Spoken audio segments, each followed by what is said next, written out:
Chapter 1. Reliability. 5 men found themselves staring back at one another in a mirror along a far wall. They all sat along one side of the naked table, peering at that large mirror and the door beside it. They must have looked like a poor man's version of the Last Supper as they awkwardly scanned the otherwise dull room and the aluminum chairs. There seemed to be no color on the walls, floor, or ceiling to enjoy. The light source was so bright that to focus on it would sting the human eyes, so it remained ambiguous in their mind's eyes. No decorations to distract them. By watching the men, one could tell their brains constantly sought activity and abnormality. It was the vital survival gene that kept their ancestors alert to any alien changes in the environment caused by potential predators. Now, that very gene was gnawing at the back of their minds, constantly urging them to be alert for something new.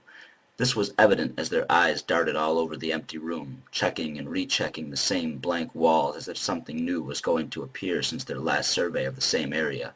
If not for their own reflections, the table, the chairs, and the shape of that white wooden door beside the mirror, they may have well slipped into insanity. Surely one man standing alone in complete emptiness with nothing to observe will eventually lose his mind. After hearing the alertness gene shout so long for him to find something, eventually his mind would simply create images on its own to stop the shouting, and seeing that which is not there is a clear symptom of insanity, is it not? Regardless, there was not one man floating in nothingness. There were 5 men, sitting at a table, staring at a mirror, and waiting for that door to creak open, waiting for any type of activity as their brains ached for something to happen.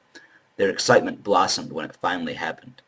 It's not my place to explain what happened next. They all had ideal seats for what they witnessed, a much better view than I had. To give my disconnected account or summarize what they all told me would disintegrate the integrity for their personal accounts. Because nothing is more reliable than direct quotes from the closest possible individual sources, I will not paraphrase. I will reveal the direct quotes they issued on the matter, so you can see for yourself exactly what happened after that door swung open.